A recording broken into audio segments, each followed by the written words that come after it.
All right. Hey, everybody. Let's see if we are all. Yep, looks like we're all good. Hi, welcome to Critical Q&A for the 26th of November in 2023. And here we are. This will be the last Q&A show for the year for 2023 because I'm going to be, as I think all of you have gotten the word, I'm going to be taking some December time off. I will still, now what I forgot to totally say in the podcast on Saturday is that I am still doing the show with Tony every week. So after Scientology, Straight Up and Vertical, every Monday at noon, still dropping every week all through December. So you will still see that as we go. Let's go ahead and flip over to get the chat up on the screen here.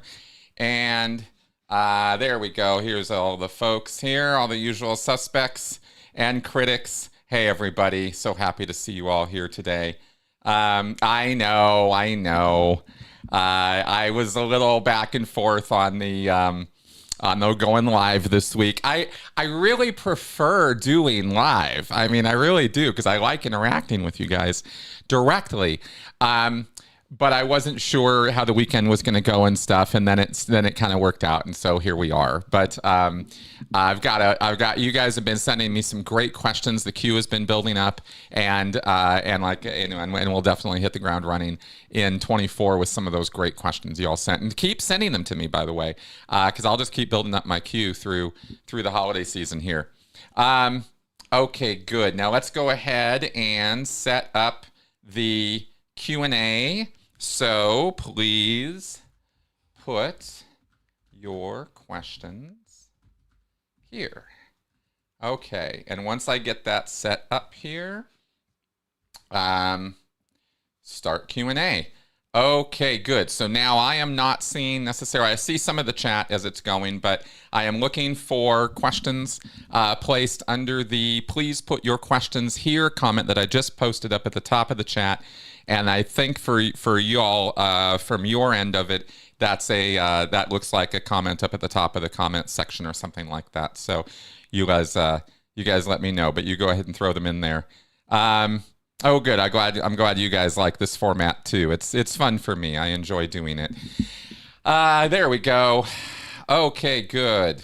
Oh, great. Okay, here comes some questions. And then the other things. Was there other things I wanted to say? No, I did already secure the domain name for the Speaking of Cults podcast. That's a done deal now, so nobody else can get that. I realized I was announcing it. I was like, shit, I better get that domain name before somebody else tries to, in case somebody's trying to sabotage it. So I got that, and so that's secure. That was the biggest thing. Everything else is graphics and branding stuff, which I'm going to be doing over December. So that'll be fun. Okay, so yes, I know.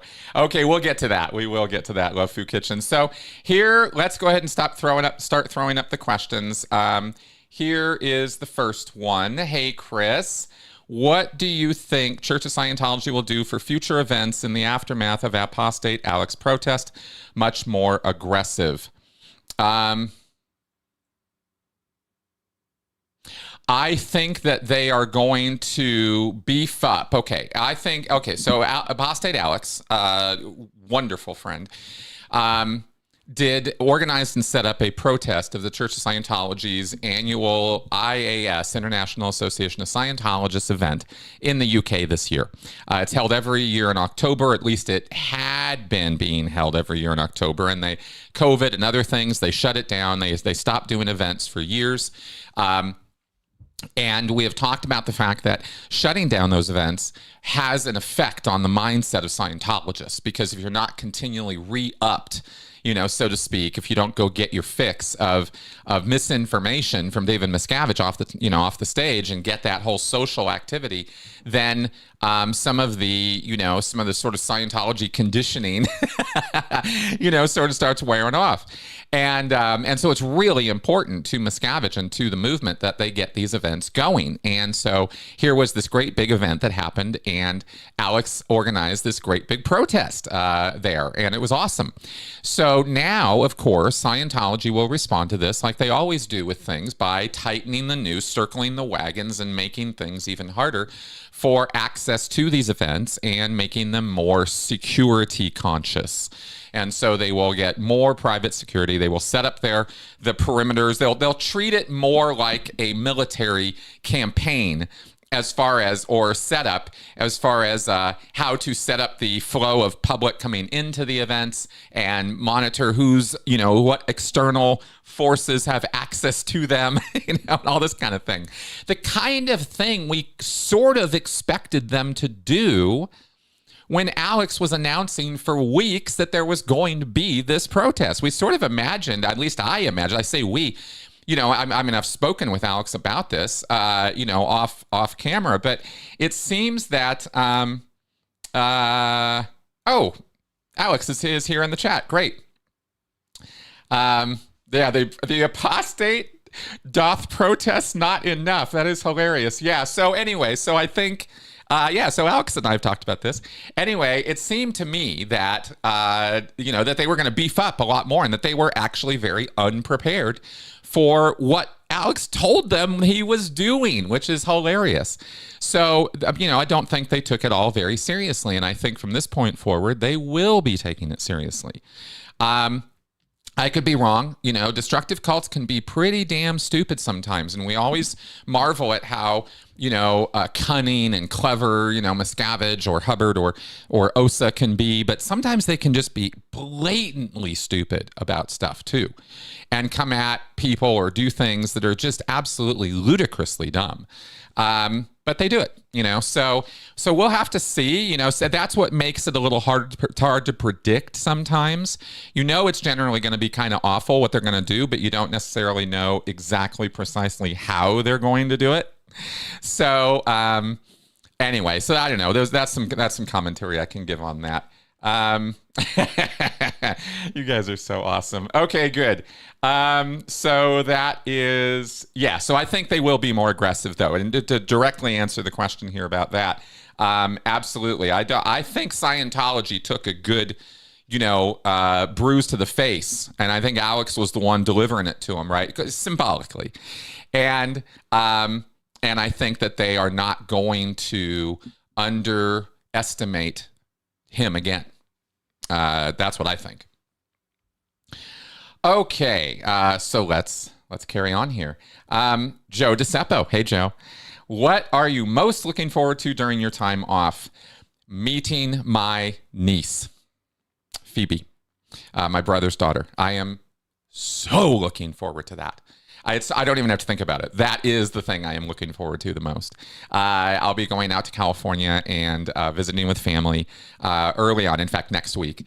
And I am very much looking forward to that. I miss my family. They're out in California, and I talk to them all the time. And in fact, over the last year or two, relationships have gotten tighter than they've ever been since I left home. It's really been awesome. At least from my perspective, it has been. I think it's been going really good.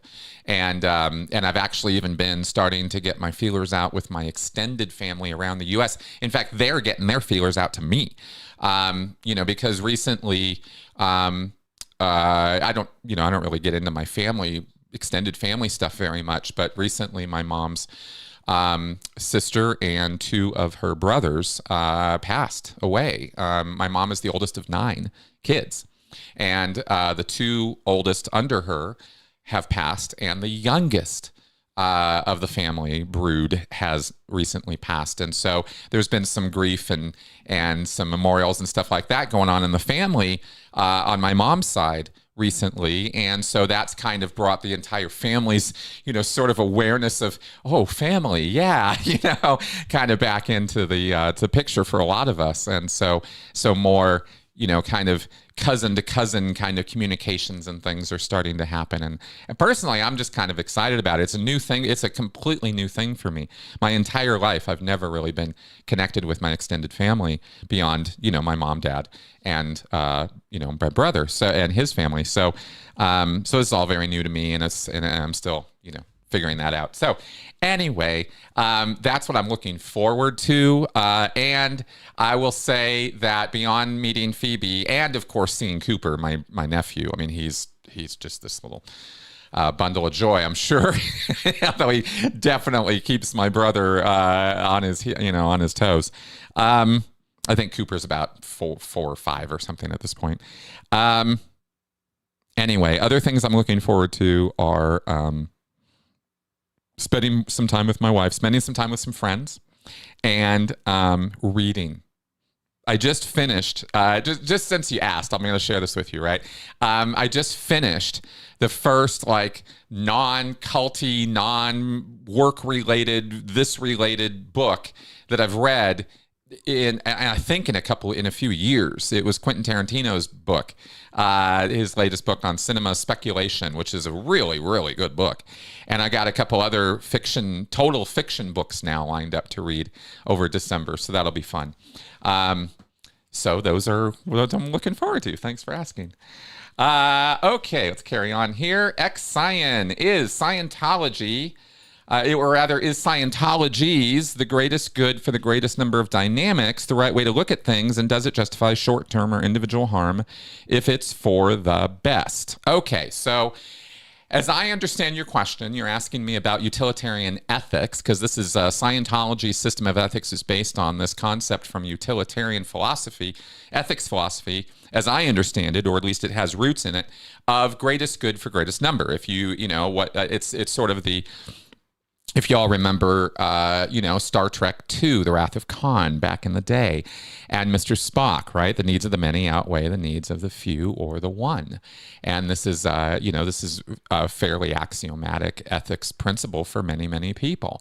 And it makes sense in almost every context. So it's a good way to go about thinking about things. But Hubbard, you might have noticed, doesn't actually say greatest good for greatest number of people. He says greatest good for greatest number of dynamics. And he introduces a little twist there. Because how can you possibly know or even begin to calculate what the greatest good for the 8th dynamic is? In Scientology, if we break down the dynamics, you have dynamics 1, 2, 3, 4, 5, 6, 7, 8. 8 is God. 8 is the infinity. 7 is spirits, all spiritual entities anywhere, everywhere throughout the entire multiverse. If there is a multiverse, right? Let's say universe. All the spirits that exist in this entire universe. What's the greatest good for them? How could you even begin to comprehend a question like that, much less answer it with any degree of certainty or knowledge even? How would you even begin to clue in on that, right? All you can do is make assumptions based on your Scientology dogma. Oh, well, it's automatically the greatest good for God. It's automatically the greatest good for spirits. Or the 6th dynamic, matter, energy, space, and time, MEST, the physical world. What is the greatest good for the universe as a physical entity, right? Hubbard takes this utilitarian concept of greatest good and he puts it into a paradigm which no one could possibly even begin to understand, much less make decisions with.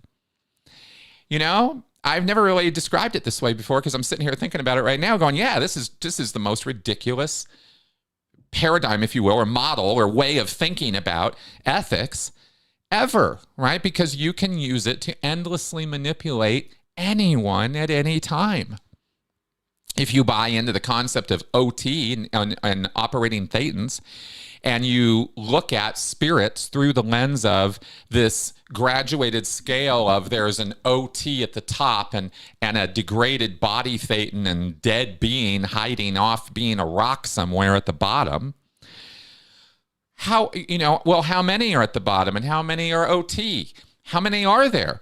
How do we calculate this? How do we even begin to get in touch with them? Like, yeah, I mean, obviously this all breaks down immediately once you start thinking about it the way I'm talking about. So it would be, so it's not the right way to look at things to answer your question, right? It's not the right way to look at things at all as far as Scientology goes. And you specified here that point of view. In terms of the more general, I don't know, maybe maybe in case you meant this, is my view that, or is there a generalized view that, that the needs of the many outweigh the needs of the few or the one? Yeah, there is. And that's actually a fairly sensible calculation. Often, but not always, right? And if anything really makes me love Star Trek II, The Wrath of Khan, it is showing the exception to that rule in such a dramatic, wonderful, entertaining way, right? But there is a philosophical message there and an ethical message, right? Which is sometimes you got to tell the group to fuck off. Sometimes the individual is more important. But it's always the context, isn't it, right? The group can be wrong. The majority can be wrong. And when we talk about things like propaganda and mass indoctrination and even concepts like mass hysteria or contagion of hysteria and mob mentalities and things like that, y'all know exactly what we're talking about. Right, we're talking about groups of people that start acting like herds of people, and they make very, very poor decisions in those moments. Right, so it's not always true that that the greatest good is what the majority wants, and that's why we have to use our brains and think for ourselves always about stuff. Okay, so. I don't know. I hope that answers. I hope that was along the line of what you were looking for. Yeah. Okay, good. Let's carry on. And yes, okay, I'm gonna answer this one, Liv Fu Kitchen. All right, so this is a cheeky question, but your rage quit Reddit again, eh? I did. I absolutely did, and I'm totally gonna own it. Thought this might come up today, so I was sort of thinking about this a lot. I'm not great on social media. I have acknowledged that, through comments and hints over the years. I have a temper and I have triggers and they can be pushed and I get upset about things. And I also have sometimes impulsively said things that I wish I hadn't, right? And you go, okay, well, use the delete button. And then sometimes people don't let you use the delete button and you're like, ah.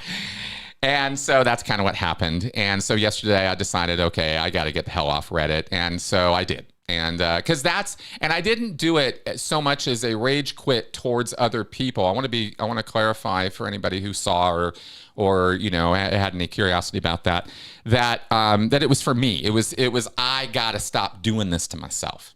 It wasn't, oh, you evil, horrible, awful people. I have enough self-awareness to realize it's me. The problem is me when it comes to social media. And it's just not a medium I do well at. Facebook has been a lot tamer and chiller and calmer for a couple years now because I've been using it in a different way than I used to. And I kind of thought I could go to Reddit and vent a little bit. And that was just a miscalculation on my part. I shouldn't be doing that. There's no reason for me to. So I just thought, yeah, okay, I just need to stop doing this for my own sake and for, the sake of other people as well, because I'm entering in confusion and making things worse. And when people tell you you're making things worse and you're trying to make things better, you come to a point where you realize, oh shit, I actually am making things worse. I need to stop doing this. So that's what I did. Okay, and that's what that was about. And so you won't find me on Reddit anymore, and that's fine. Believe me, that's a good thing for me. So happy to answer any other questions about that, by the way, but just because I really am trying to be in my public life here with y'all, as much of an open book as I know how to be. And that's and that's everywhere I've ever been, but on social media and on video here, etc. But I'm a human being just like everybody else, and I got the full range of emotions and triggers and everything else, and I screw up, and I'm telling you, I screw up. I did. So that's what happened. Okay, anyway, thanks for letting me air that. Okay, let's see what we got here. Oh, Jew Martins. Okay, have you watched the Twin Flames doc? If yes, what did you think of it? I have not. Everybody's asking me about this. And I don't have access to Netflix anymore. They did the password crackdown thing. And so we were sharing the Netflix logon with the family. And hey, guess what? They don't want you doing that anymore, right? And so I didn't do that anymore. And so I have to otherwise acquire this documentary because I really do want to watch it because I keep being told how great it is. So I will get to it, and maybe I'll watch that over my break time. We'll see. We'll see what happens with that. Okay. Wish I could offer more opinion about it. It's actually a little silly that I haven't watched it, but like I said, I haven't had access to it. Okay. Ex-Scientist, Scientology racist. Any examples? L. Ron Hubbard was racist. There's zero question about that. He spoke derogatorily about many different racial minorities over the years.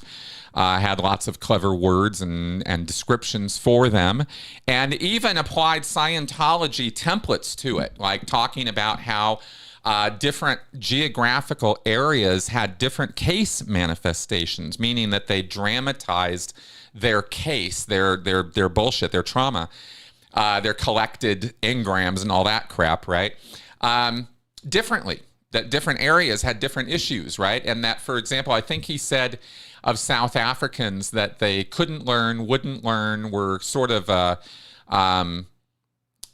what did he say about that? There was definitely learning issues.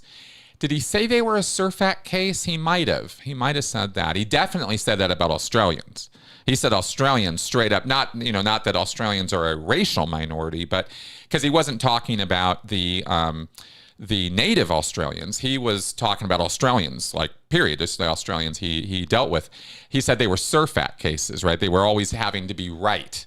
A service facsimile in Scientology is the concept that you are right and others are wrong, and you're right because they're wrong.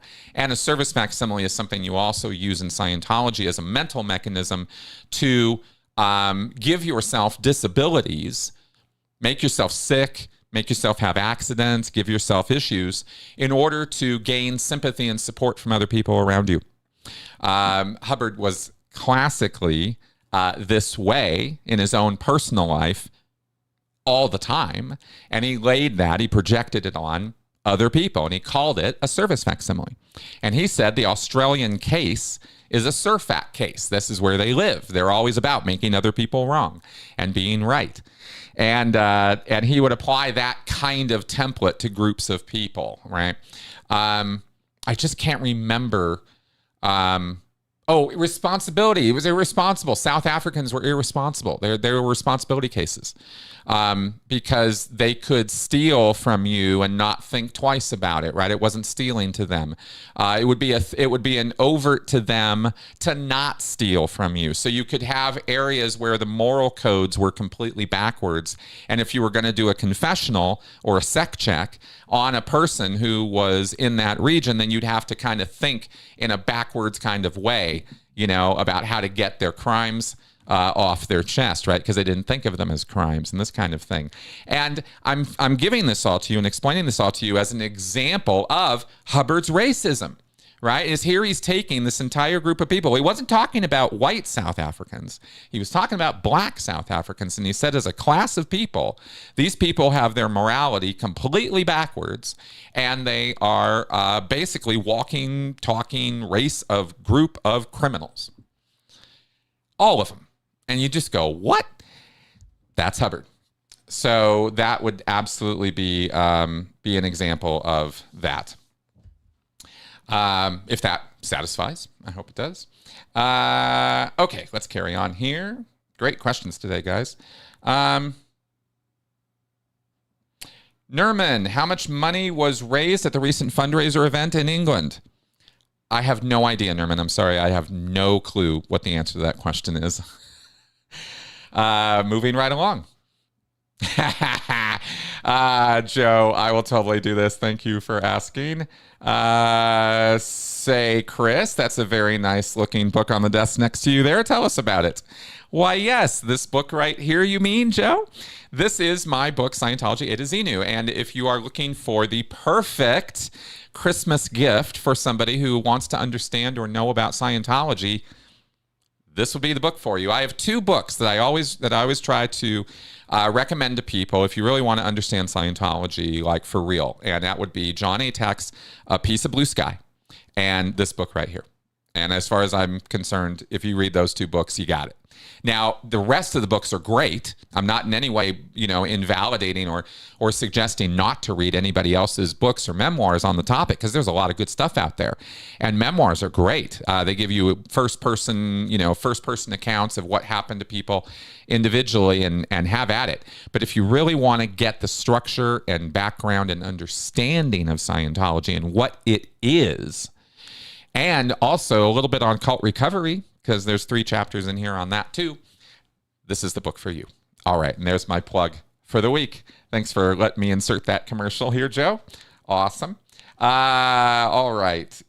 Young Matador, is alcohol generally allowed when Church of Scientology shoots audience shows like the New Year's event, or do they all have to behave and listen to a DM stem winder for 3 hours with not even a glass of champagne? That's a good question, Young Matador. And the answer is no. There is no alcohol served at Scientology events, unless for the New Year's toast, they would bring out some champagne and or cider. I think it was apple cider champagne, if I remember right. I don't remember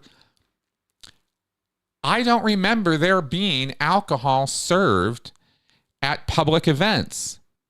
Maybe there was an open bar of some kind for the after event activities. Maybe amongst the whales or something, I could have seen something like that. But I'm trying to my memory is kind of like, okay, after event, during the event, never. I can definitely say that. Not once did I ever see anybody drinking any alcohol at a Scientology event during the event. Maybe if they brought their own flask or something, but that's, because you could smell it. And I never smelled alcohol at an event.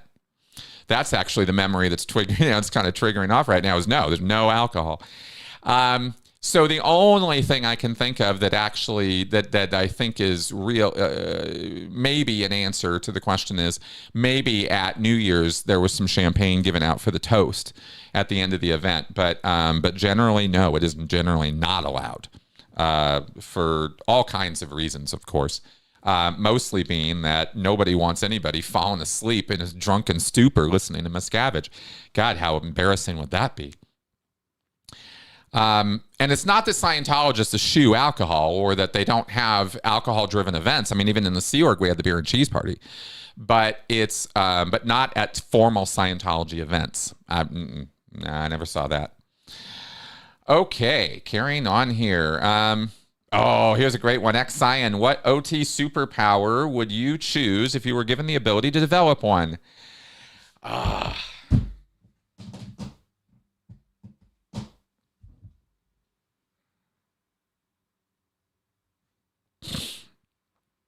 I've often thought about telekinesis. The ability to move things with your mind, right? Be able to use the force, right? Draw, I can put out my hand and, and something would come flying into it, right? Ooh. Critical thinking cards, right? I've always loved that ability, but it's not a super practical ability unless you're like a car mechanic who needs to lift cars up or something, right? It's like, okay, I can throw things around. I would not want to be able to read other people's minds. I think that would drive me absolutely insane because it's already bad enough reading my own mind. So I don't think I want telepathy.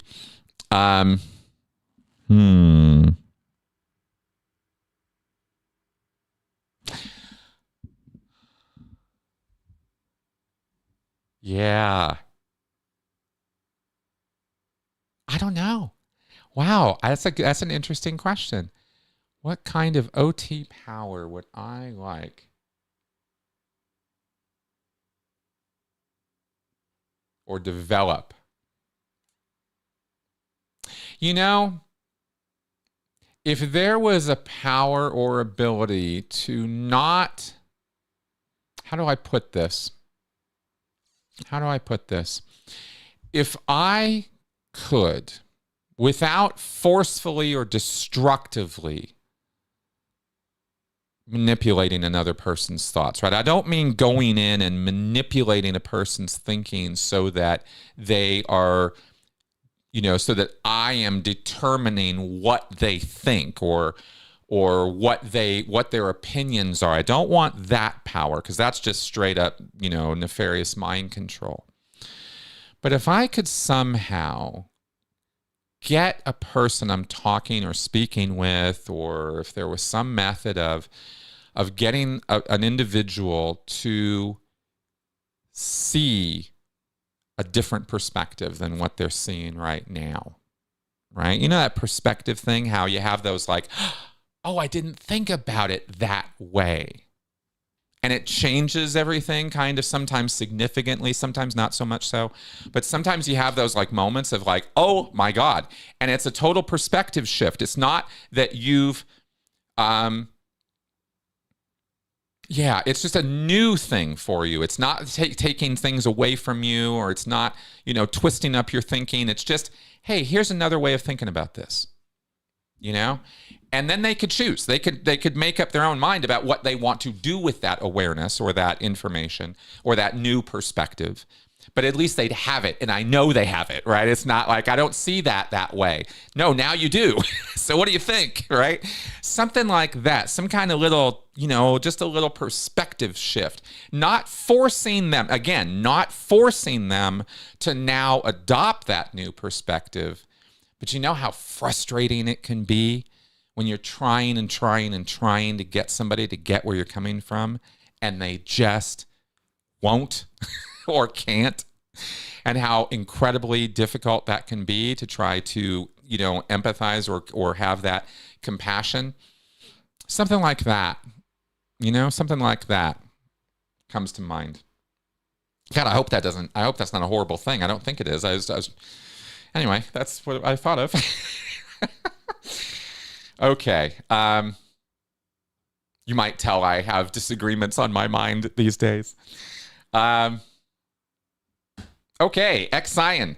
How would you feel if your niece said she was going to look into Scientology and felt strongly about checking it out? Well, I'd feel awful about that, of course, because I know what Scientology is, all the way down to its evil, rotten little core, right? So I'd feel very bad about that. And I would take action to try to give her information that might help her decide that maybe that's not the best thing for her to be doing. But at the end of the day, it's her. It's her decision. It's on her. And she can only make the decisions that she can make based on the information that she has, and the decisions only be as good as the validity of that information. But even with all the information, people will still want to do what they want to do. Example: recently, here in town in Denver, there was a group meeting that was a culty group that I was aware of. And I'd had just a little bit of awareness of it. And somebody called me, and they were like, should I go to this meeting? It looks like it's a little sketchy, and I'm not sure if this is if this is an upfront group or not. What is your opinion of this? And of course, I was very happy that somebody asked me that.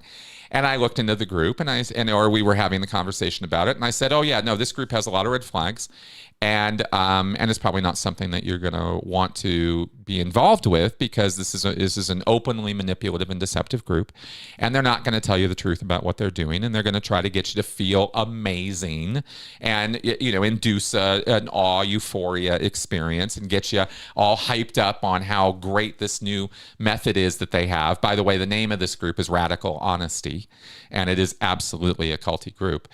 And they were doing a local meetup here in Denver. And so I told this guy, hey man, I really, really, really recommend you not go to this thing. Like, I just don't think it's going to be a good experience for you. And, and no good is going to come out of going to, an introductory cult meeting, in the same way no good is going to come out of going down to the Church of Scientology and taking a personality test. You can do it, but it's not like you're going to get the truth about Scientology.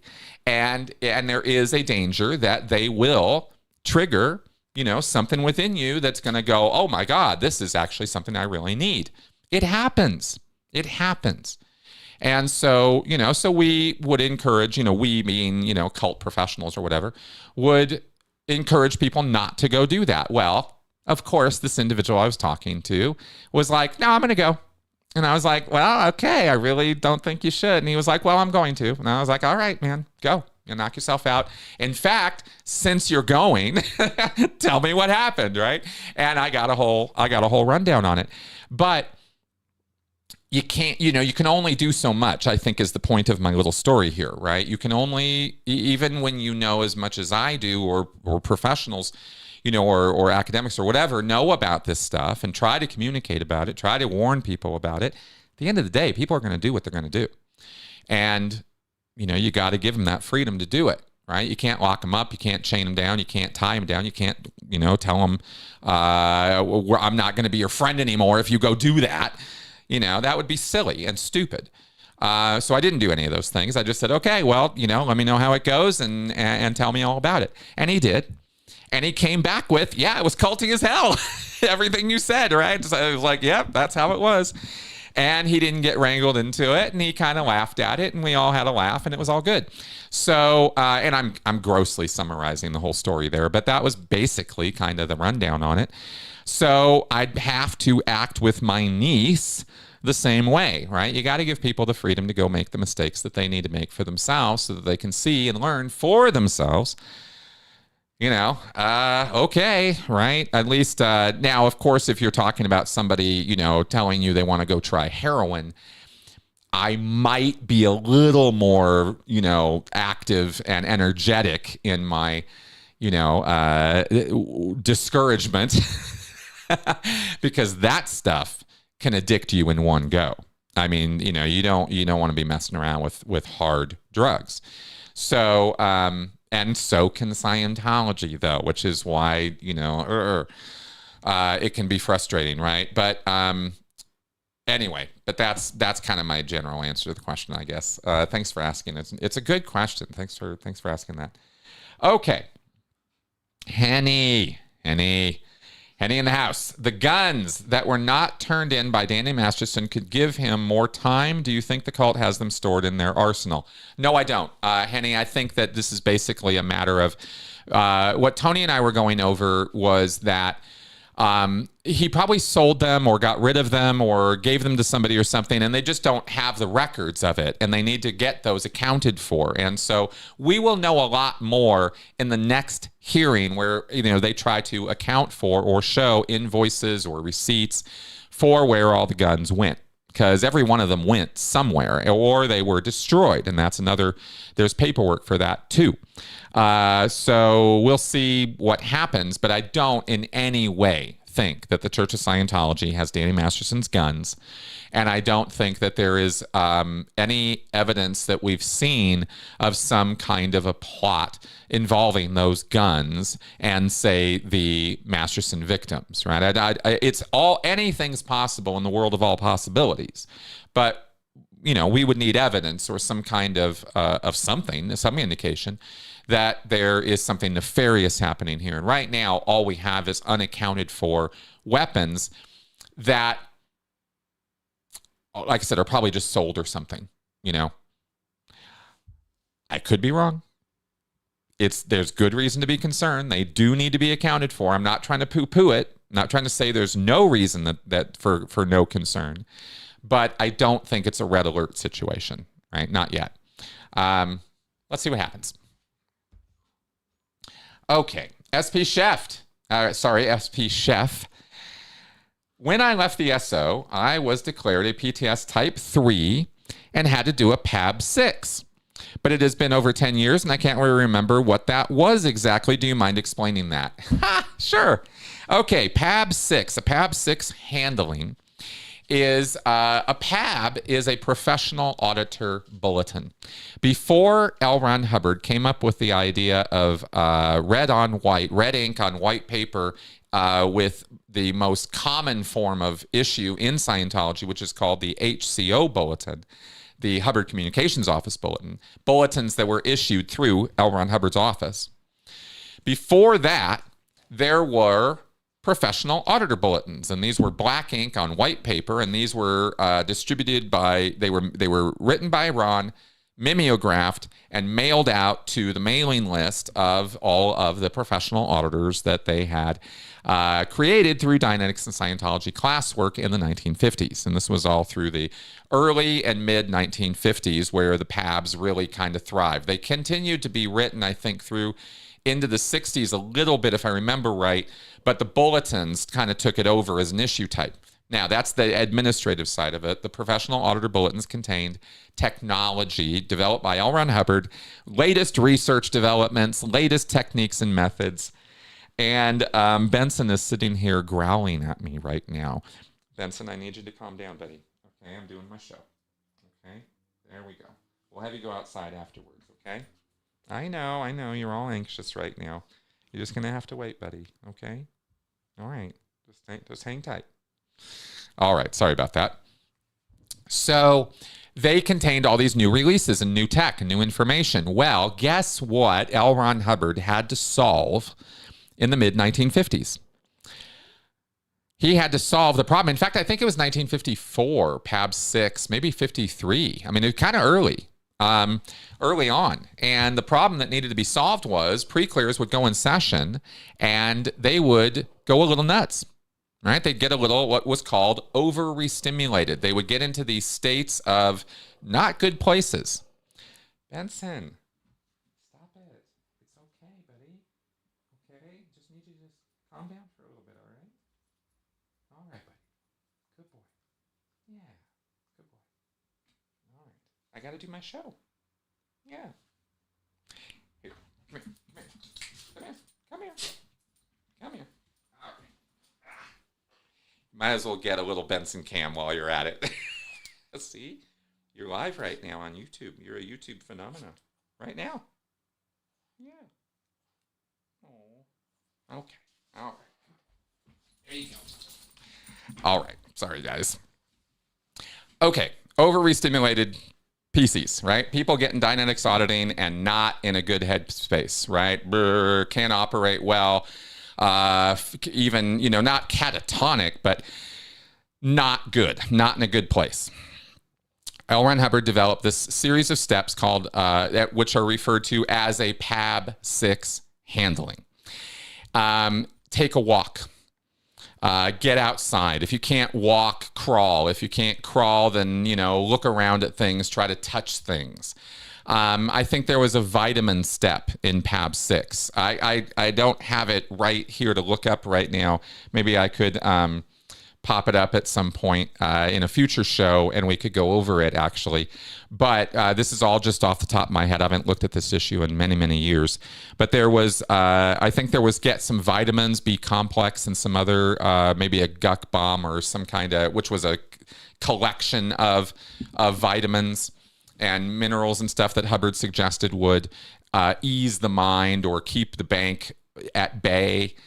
B complex was supposed to be important for that. I remember I used to take that a lot in Scientology, as well as vitamin C, D, A, E.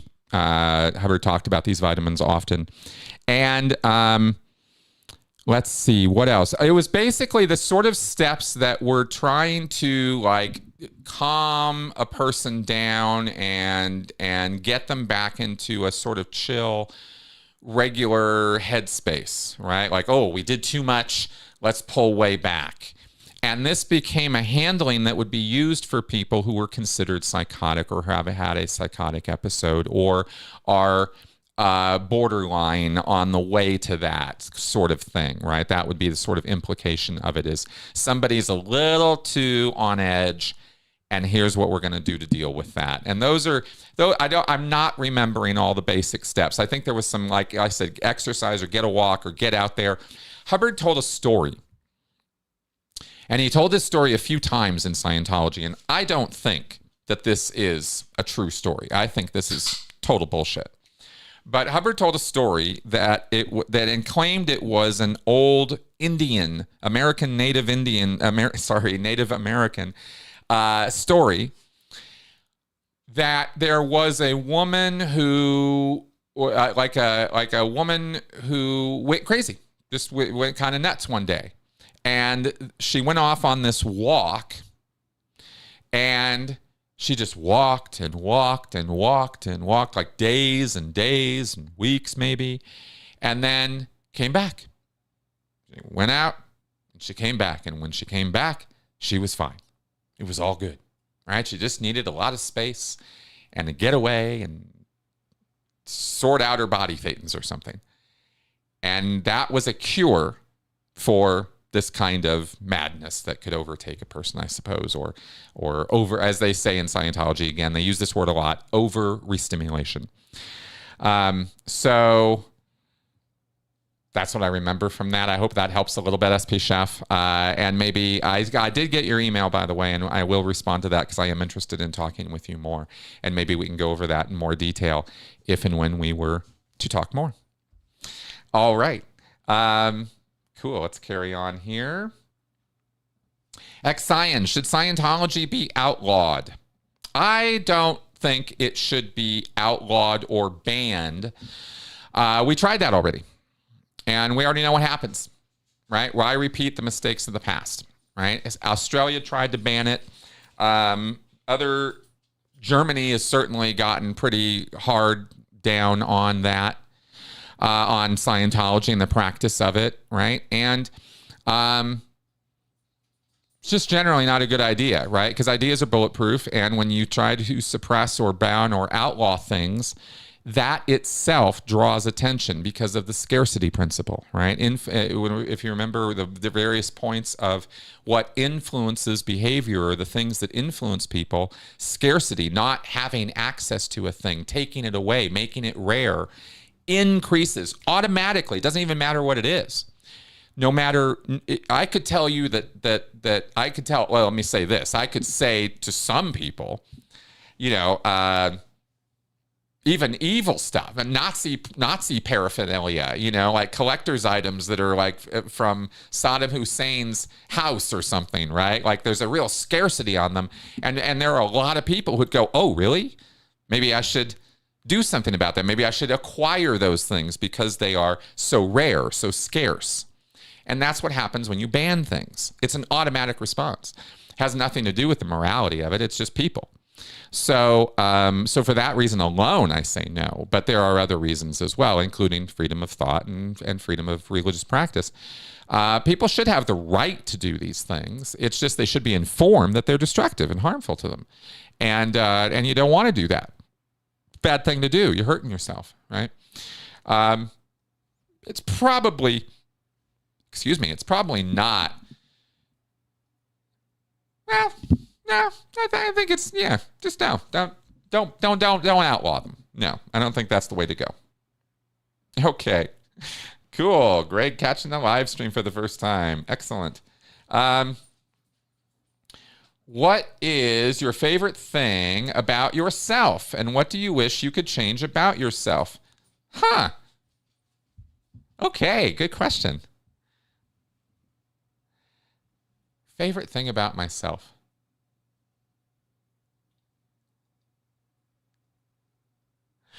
I don't know how to answer this question without sounding grossly egotistical.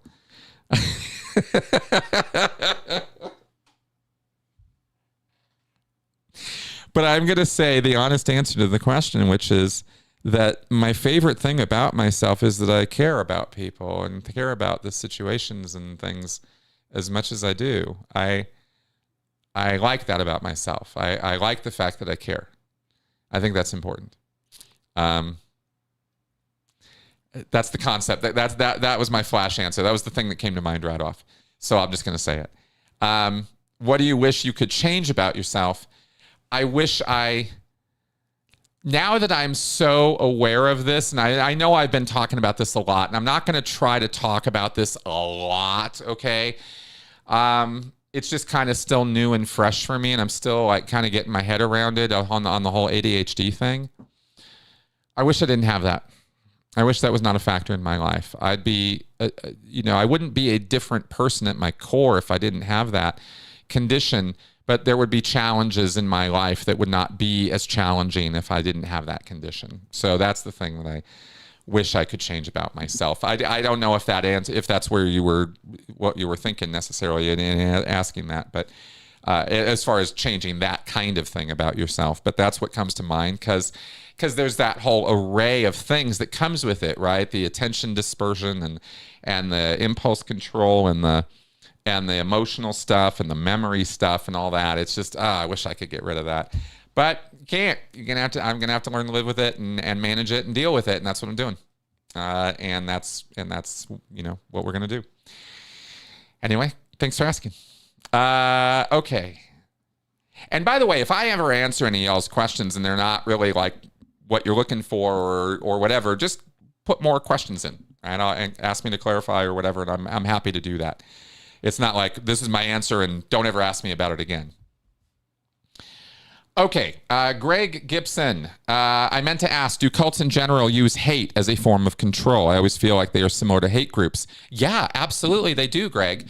It's called creating an us versus them model or paradigm or creating that mindset. Us, we're the good guys. Them, they're the bad guys. And generally, when we're talking about destructive cults, them is the whole world and everybody who's not part of the cult. So if you're not with us, you're against us. And that is how they will, that's the kernel of the beginning of forming a hate mindset. Because if they're not, if you can convince people that those people out there who are not us, those others out there, well, you work on people so that they,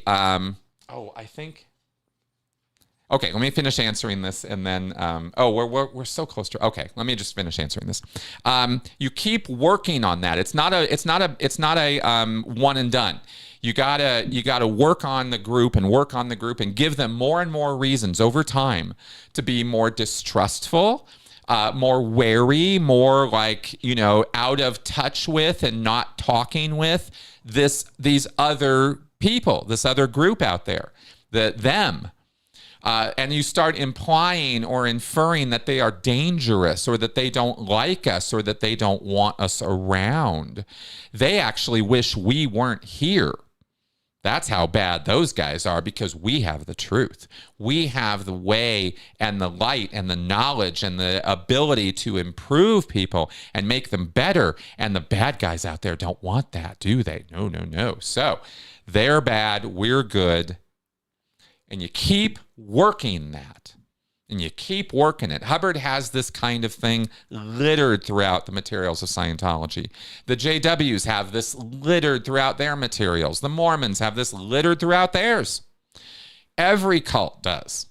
And that's how the hate begins. That's how it's generated. That's how they build it. So there you go. Okay, there's more questions to answer here, and I want to answer them. I'm here home alone right now. Mel is out, and I can hear Benson whining, and I know he wants to go outside. It'll take me 10 seconds, so let me do this really fast. And I don't even have a be right back screen on this one. So, I think I have, well, no, I'm not going to use that one. I'll be right back. I've never done this before, but let me go do this. I'll be right back.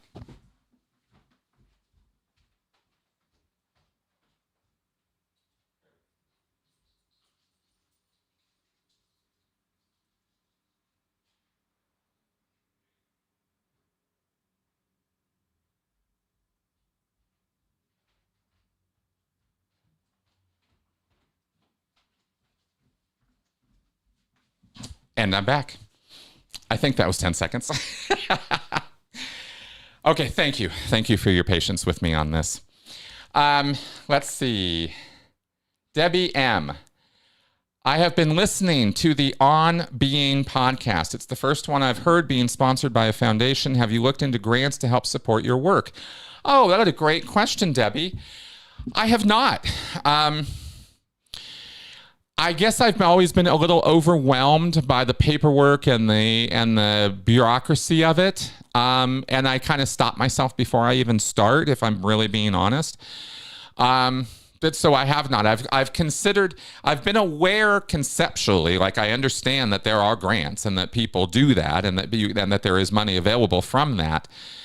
But I've never really gone further into, okay, well, good. So how do I get some of that money, or what do I need to do? It's so overwhelming to me as an individual person trying to figure that out when I literally know nothing about it. People have suggested it to me in the past, and it's just kind of been one of those, yeah, that'd be nice, but I just don't know how to do it. And I don't want to take the time to learn, because it's hours and hours and hours of work, and I just don't even know what I'm doing, So I think that's kind of what stopped it more than anything else. Yeah, really not making myself look very good today, I don't think, but this is the truth. I absolutely should, but I just, yeah. Okay. All right, ex-Scion. Another good question. You got some good ones today. Is tribalism, or looking out for others like you, innately good, bad, or neutral? Let's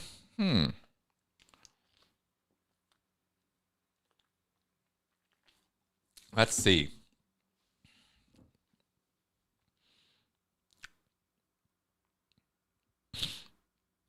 Okay.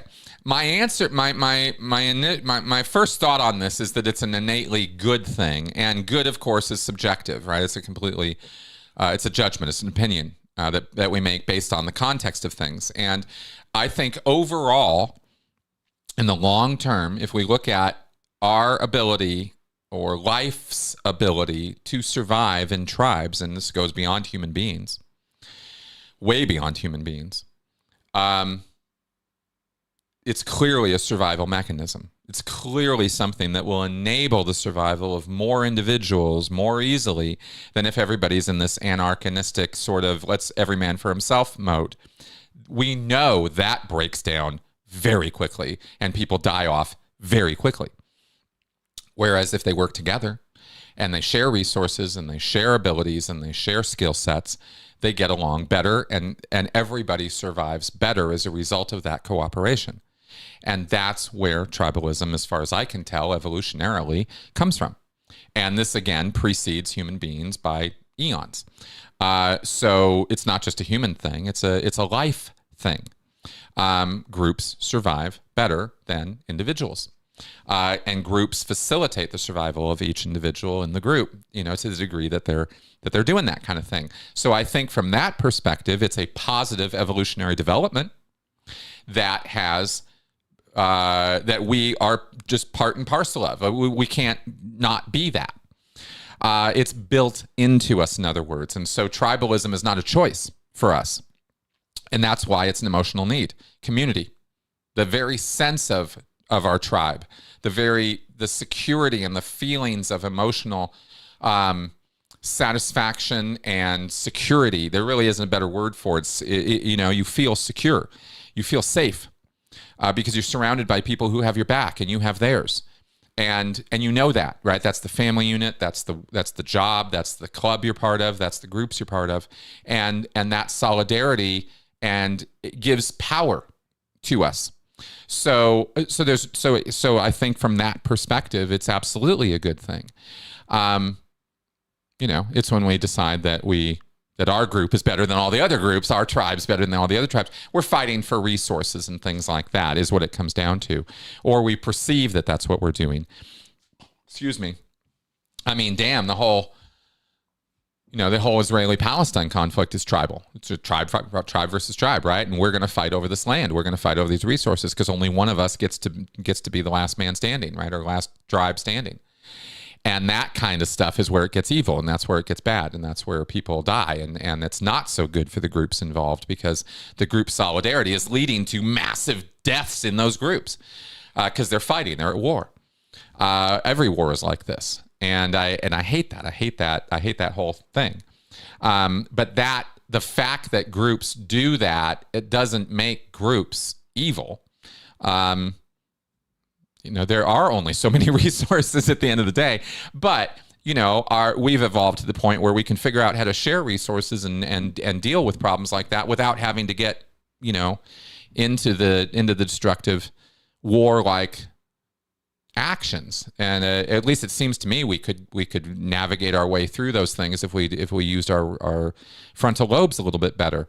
But so, anyway, it's complicated, obviously. But that's my answer to the question. Okay, good. Basically good. All right, Mitzi Francis, what do Scientologists think should happen with people born with significant disabilities like cerebral palsy and autism? Do they support government? Okay. Mitzi, basically Scientologists, and this is really harsh. This is harsh. I'm going to be as blunt as I know how to be about how Scientologists really are about this, because I heard this. I heard other Scientologists say this. I thought this when I was a Scientologist. Going to be frank. Because we believed that every single person that you see is actually an immortal spiritual being, a ghost, a spirit, a thetan, and that is the actual life unit that matters, not the body. Body doesn't matter. Whether you have Schwarzenegger's body or whether you have Stephen Hawking's body, doesn't matter. Your body just doesn't matter. So you've had billions of them. Bodies are a dime a dozen. In the world of Scientology, this is the point of view. Bodies don't matter. So if you have a body that prevents you from being able to do Scientology auditing, then your body is a hindrance to you. It is not helping you. And therefore, we're just counting the seconds until that thing kicks it, and you can go get another body that is able to receive auditing. And so the view is, what do Scientologists think should happen with people born with significant disabilities? They should just move on, right? Now, they shouldn't be killed. Well, I'm not implying that. That's not the statement, right? It's not, let's go murder them. It's, boy, that really sucks. Guess they're going to have to wait it out and go get another body. How unfortunate for them. And that's about as far as they think about it, to be honest, right? Yeah, it's kind of cruel. It's a cruel, callous attitude. Very, very much is. I don't even know where to begin, Mitzi, with answering, do they support government? Yes, they do, but they want a Scientology government. It's a long, there's a lot to that answer. So I'll try to just say, I'm sorry, I don't mean to leave you hanging on that. It's just, yeah, they support government. They're not anarchists. Scientologists do appreciate order and structure and government forms. Hubbard claimed that a benign dictatorship was the best form of government that exists. Of course he would say that. And of course, Hubbard was always the benign dictator. So, okay, let's carry on here. Oh boy, so many questions. All right, let me see if I can go into a bit of a lightning round here and see if we can't blow through some of these so I'm not leaving you guys hanging before we wrap up here. Joe DeCeppo, have you seen the documentary about the Love Has Won cult or heard of that group? Fascinating example of a social media era cult. Yes, I agree. Let me just check and see if yeah. Amy Carlson's group. Yeah, not as familiar with it as I probably should be again. But I've heard of this one for sure. And, but I haven't seen the documentary yet. Also, again, I think for the same reason, I don't have that Netflix account anymore. So I didn't realize how many of the cult documentaries are on Netflix until I couldn't get on Netflix anymore. Oh, that's funny. Okay, Vernon, have Jehovah's Witnesses come to your door and preach to you about the Bible? They tried to last week. I don't get into it with them. I don't, there's no reason to. I'm not going to deconvert them in one go at my door. That's not what they're there for. They're not there to listen. They're there to preach. And in that context, a deconversion, a conversation isn't going to happen. So I'm not even going to try it, right? It's wasting my time and theirs. But yes, they have come to my door. Well, only that once, and it was only last week, really out of nowhere. So kind of funny that they came through our neighborhood. Okay, what is this LA event that the church is hosting in December? Any ideas? Asks young Matador. I think it's the New Year's event. I mean, they're having every year, every New Year's, for many, many, many years, it was the tradition in Los Angeles that David Miscavige would come out to LA and they would have 5,000 Scientologists show up at the Shrine Auditorium to celebrate New Year's. And they would generally record the event a week or so before New Year's. And they even did a countdown at the end for the video and all that. And it was the Scientology New Year's celebration. And then they would show that event, telecast it all to all the orgs on New Year's Eve. Or they, that was just generally about how they would go about doing it. Or they would do it on New Year's Eve now at the shrine. I'm not really sure what they're going to do now, but the New Year's event, having an event for Scientology around New Year's, pretty normal, routine kind of thing. And it was a sort of end of the year wrap up event. And let's talk about all the wins and gains we had in Scientology and all the expansion that was created and all that kind of stuff. And around that central evening event, you could sometimes have a weekend of activities connected with that. And they will do seminars and workshops for Scientologists, and they'll try to have them come to Pack Base, the big blue buildings, and they'll have kid events, and they'll, jumpy castles and stuff like that for the kids while they try to do these FSM workshops and dissemination seminars and basically try to create situations where they can get money from people, right? Extract money from people, or teach them how to go extract money from other people.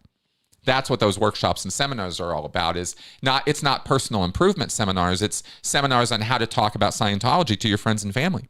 It's seminars and workshops about all of the front groups of Scientology. What is the Association for Better Living and Education doing this year to get study tech out into the world? Or what is Narconon doing and how can you help with that? Or do you want to be a volunteer for Narconon or for ABLE or for Applied Scholastics or? And that's what these sort of seminars and workshops are all about. So as far as I know, that's what I'm aware of with that. Okay. Okay, Vernon, Chris, are you friends with Mark and Claire Headley? No, I wouldn't say that we are friends. I haven't spoken with them in a while.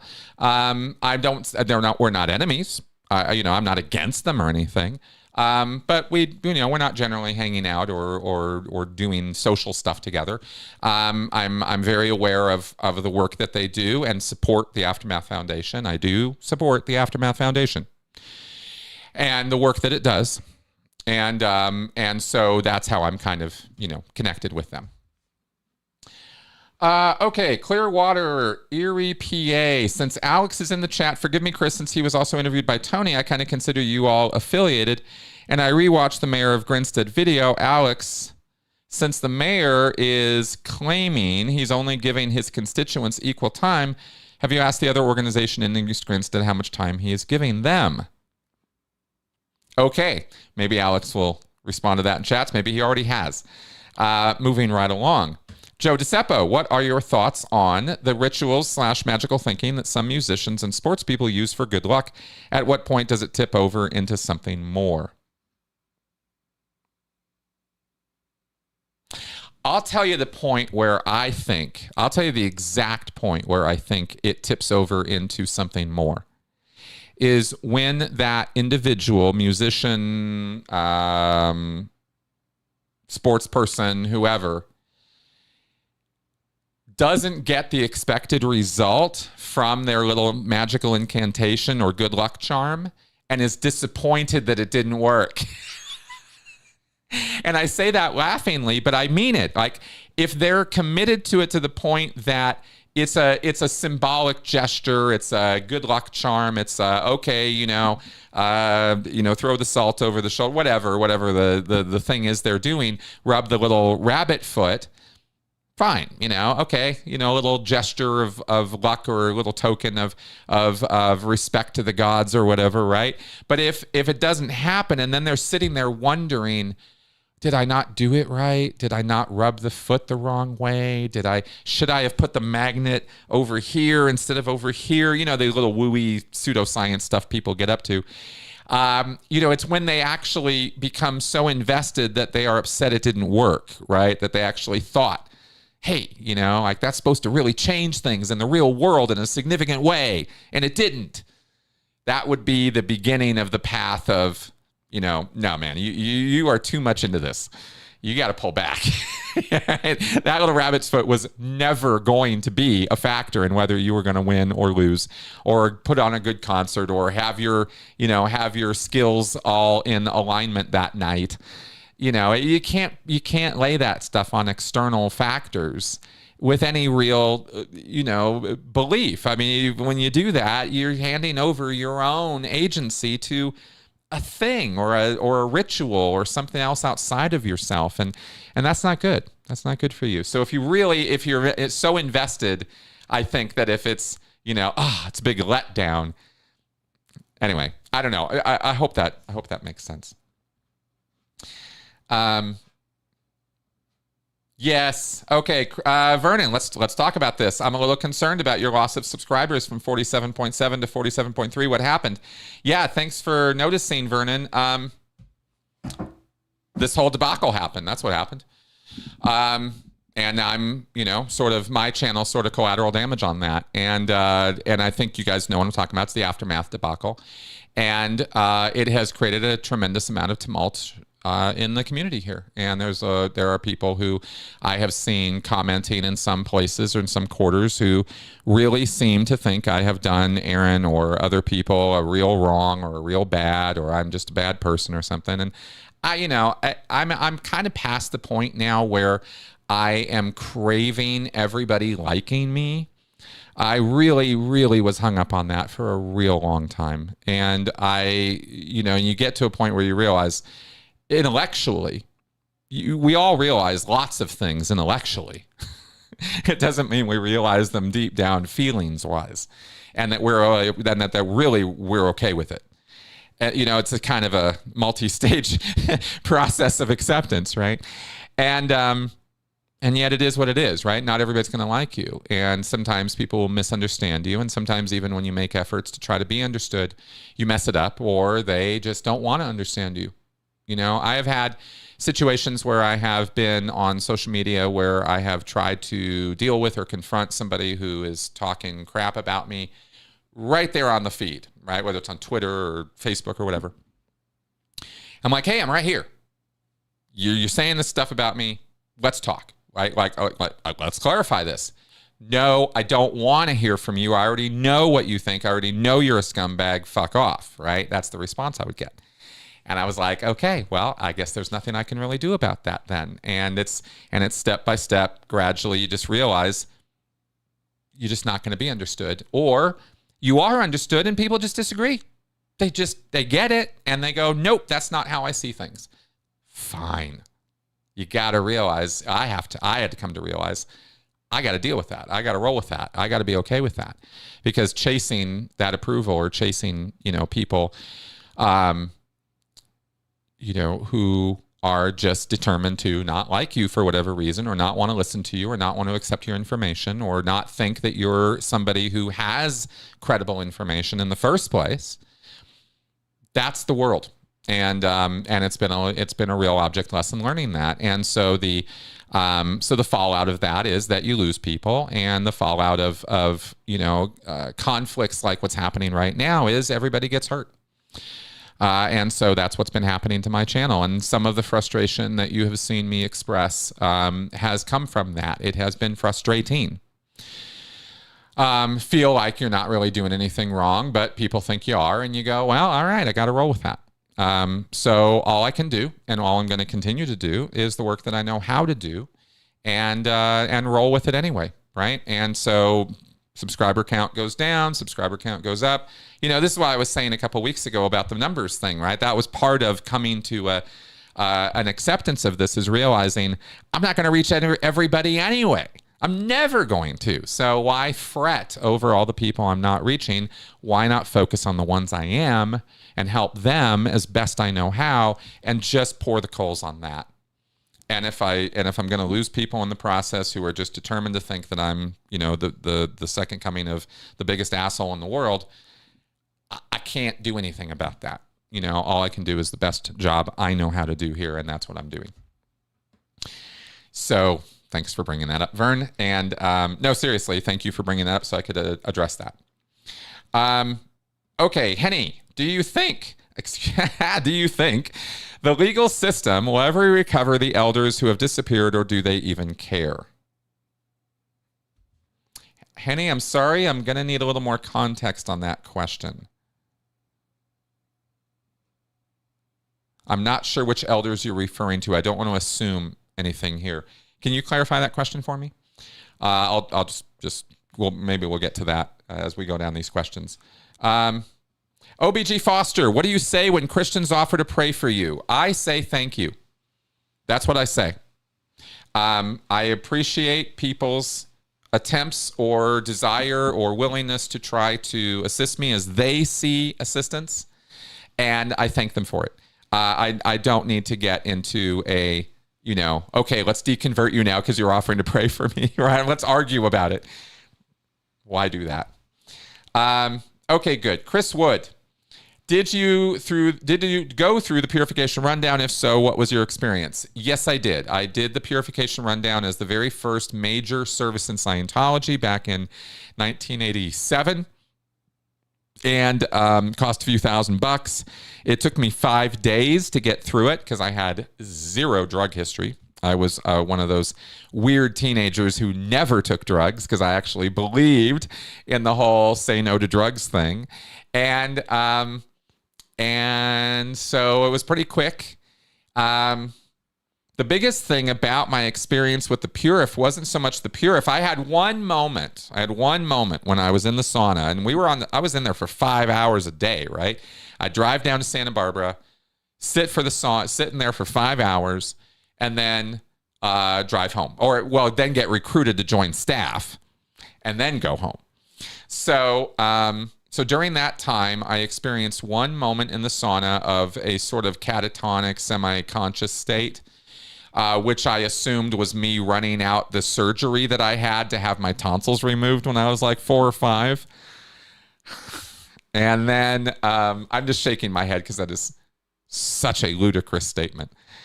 And then let's see. Oh, and the other thing that I did enjoy about those 5 days, though, was kind of the running. You have to do a 20 minutes to half an hour of a little warm up before you go in the sauna. And so I would go run down by the beach because the Church of Scientology in Santa Barbara, was about 4 or 5 blocks from the beach. So I'd run down there, run around the beach, and then run back up and get into the sauna. So I enjoyed that. I thought that was fun. But overall, now that I know everything I know about the Purif, right, it's like, stay the hell away from that thing. I got off scot-free. It was no big deal. It was 5 hours, it was 5 days. It was like, whatever.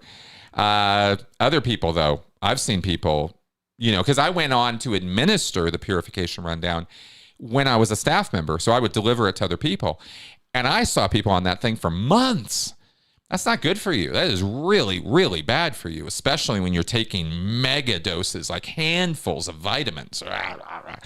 It's not good for you.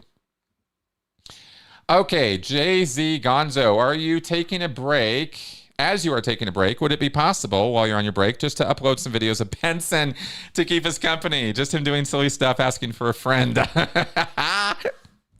That's a great question. That's a great idea. That's a great idea. I'm writing that down.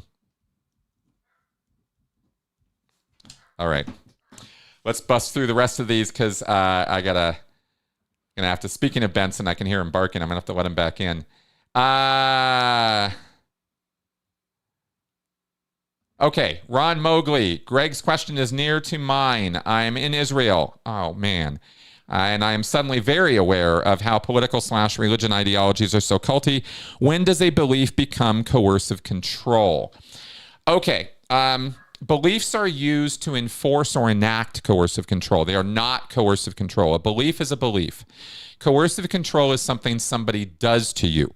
Coercive control is isolation, manipulation, and control. It is getting a person isolated, either mentally or physically or both, manipulating that person in such a way that they believe that the control that is now going to be exerted on them is necessary and important to their life, and that they need to go along with it. And the control is always in a destructive fashion. It wears the person down.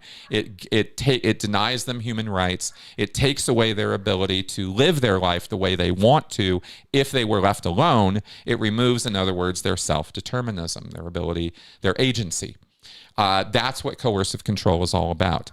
Any belief anywhere in the world can be used to enact coercive control. You can take any belief and you can dial it up. You can dial up the extremity of the dedication to the belief. You can dial up the fear and terror that is involved in the beliefs. Let's say you're going to go to hell. Well, some people believe, yeah, I might go to hell, and other people believe I'm going to hell, and they are really freaked out about it. And riling somebody up to that level of freak out about a belief is how you can go about controlling them. That's what the coercive control element is.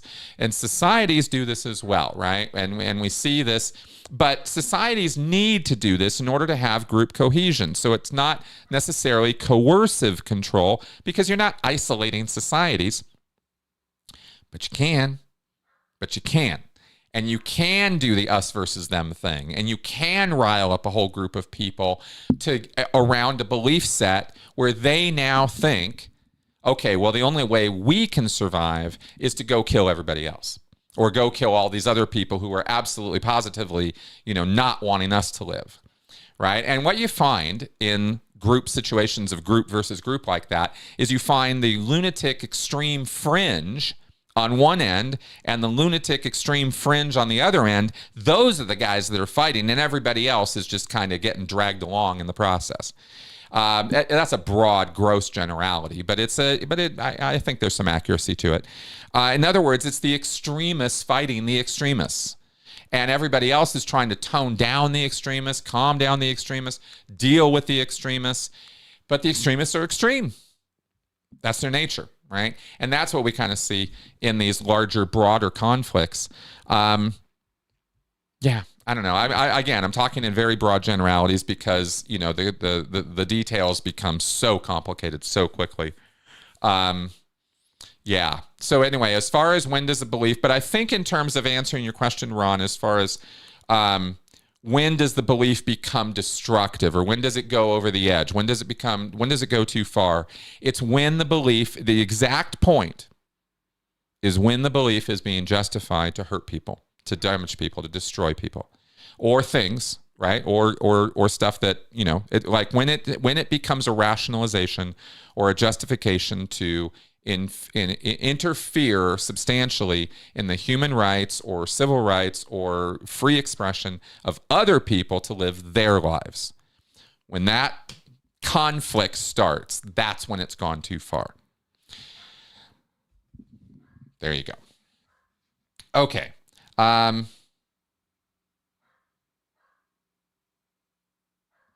Henny asks a question here. Oops, sorry. Let's go back. Oh boy, I hope it didn't. There we go. And sorry, let me pull that back up here. There we go. What is the name of the woman who wrote a book about her time in Scientology and lost her husband to the cult's abuses? He wrote music. I think you're talking about Karen Pressley. And her book was called Escaping Scientology, an Insider's True Story. There you go. All right. Greg Gibson, do you think that cults like Church Scientology and JWs have the potential to become violent and militant? Yes, I do. Any group, any cult has the potential to do that. It all depends on the leadership, how the leadership utilizes its position to influence and control its members, and how and what you're talking about is the process of radicalization. And any group can become radicalized. Even, I mean, hell, a Boy Scout troop can become radicalized. It all depends on how you're talking to them and how you're dealing with them and what you're getting them to believe about everybody outside their group, as we went over earlier here today. Oh, hell yes. Debbie M. Question, will you mention Anthony's free course? Yes, thanks for the reminder. Anthony Bagnabosco has let us know, and I posted a link in the community tab a week ago to a free set of courses about street epistemology. And I will promote the hell out of that because that is good stuff. I think the first 6 modules have been released. They're all free. The whole course is going to be free. This is not some free intro and then they're going to get you later. This is free stuff, and it is wonderful learning. I have had Anthony Magnabosco on my show a couple times on the Sensibly Speaking podcast. I highly recommend you check it out. I'm not going to do a whole seminar today on street epistemology. It is really good stuff, and that course is the product of years of work by volunteers to put that thing together in the best possible way. They have considered so many different ways and means of doing this process, and they have ethical guidelines. They have a lot of stuff connected with it to try to help people do it right and do it well, and not use it as a tool of contention or use it as a way to abuse people or use it as a way to try to beat somebody down because they have beliefs that are different than yours. That is not what street epistemology is about, and it was never about that. So I hope you guys will check that out. The link is on the community tab on my channel. I don't have it here in front of me, but that would be that'd be the way to go in checking out that course. I hope you do.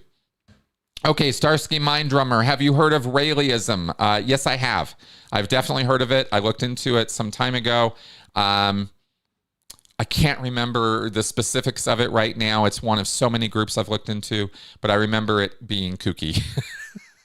I could do a better rundown on it if I had some time to look it up. Sorry that I don't. I'm trying to whizzy bang through these things. So definitely, actually, you know what? Send me an email asking me about that, so I will address it in a pre-recorded where I can give it a more thorough rundown for you. I'm happy to do that.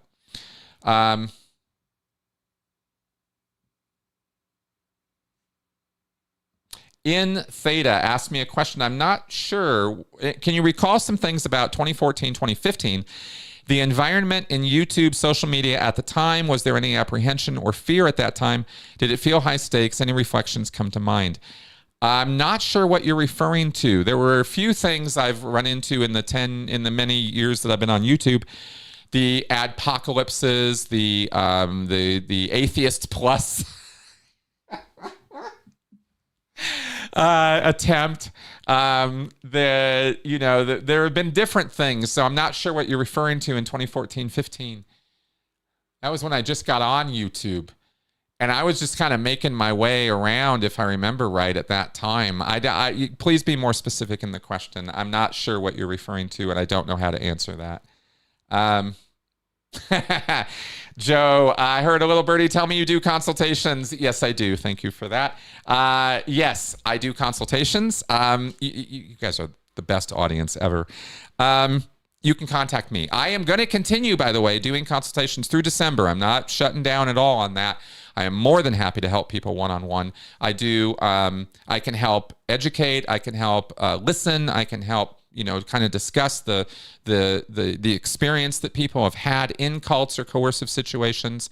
I have an understanding ear on that, right? Obviously, I know a lot about it, and of course, I've been through the process myself, and I like to help people with the recovery of it. I am not a therapist. I say this every time. I'm going to keep saying it. I'm not a therapist, not a counselor, not a licensed therapist. That's not what I'm doing. I am not doing treatment. I educate, I inform, I listen, I advise. And if you have family or friends who are involved in a cult situation, I can help with that too, in terms of advising on what to do, because people generally screw it up. And through no fault of their own. It's just, what you think you should do is generally probably what you shouldn't do, is how it works out. So there you go. Young Matador, what are your New Year's resolutions for 2024?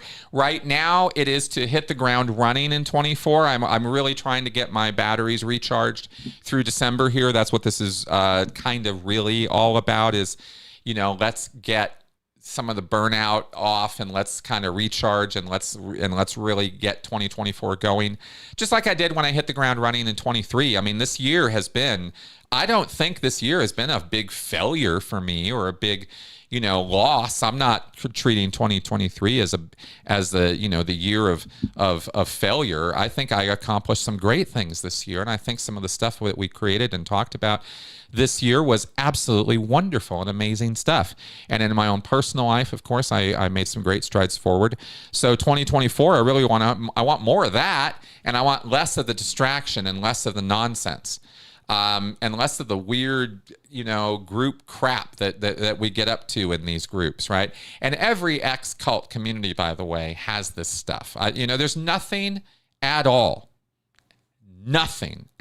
unique or different to what's going on right now with the whole Aftermath debacle that hasn't happened in every other ex-cult group I've been part of and seen, including personalities suddenly blowing up, right? And there being all this damage and stuff as a result of it. It happens. It's a thing. We weather it. We survive it. We move on. So for 2024, my resolution is move on and keep going and create better and better things for you guys. That's where I'm at right now. I know that's super generalized, but that's where I'm at right now. Okay. Asking where to email me. Oh, okay. Email me at askchrisshelton@gmail.com. You can also email me through my website, mncriticalthinking.com. And there's a contact form on there that you can reach out to me. You're not going to be able to write lots and lots, but you can put enough in there that we can then interact by email. And I will email you then from my more normal email address. Okay. Let's see what we got here. I think this is the last one. UK. Louis Farrakhan is banned from entering the UK due to his bigoted views and disruptive influence. Should the UK ban Miscavige as well, as he offers nothing positive whatsoever and is linked to the NOI?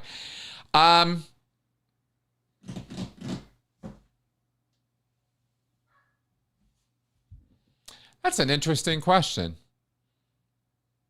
Because I mentioned earlier, I went on the whole roll about not banning Scientology and all that.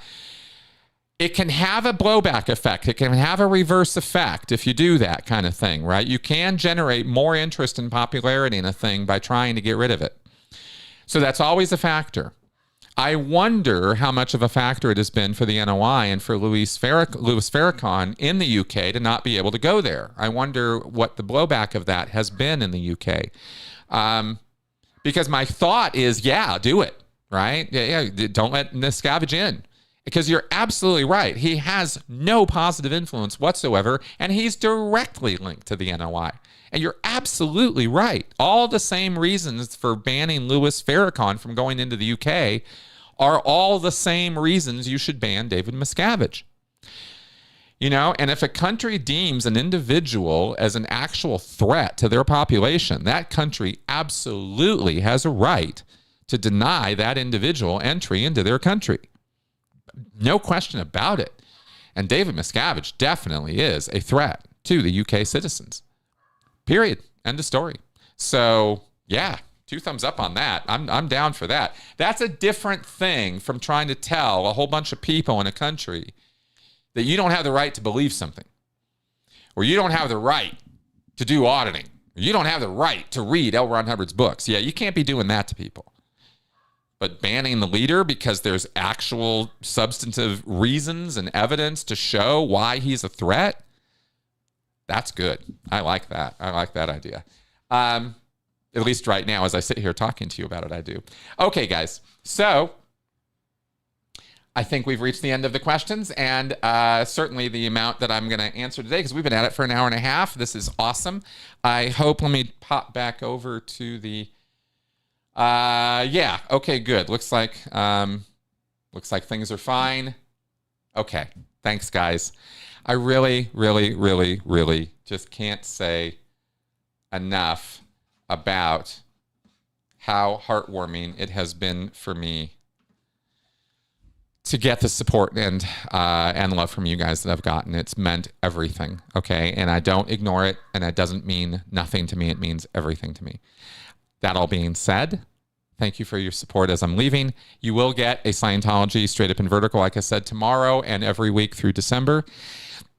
And I'll see you back again. And I might just, by the way, pop up on a couple live streams. So this week, we do have a live stream planned for Tuesday.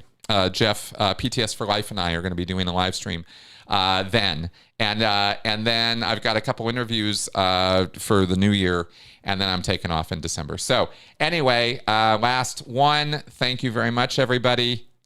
Bye-bye.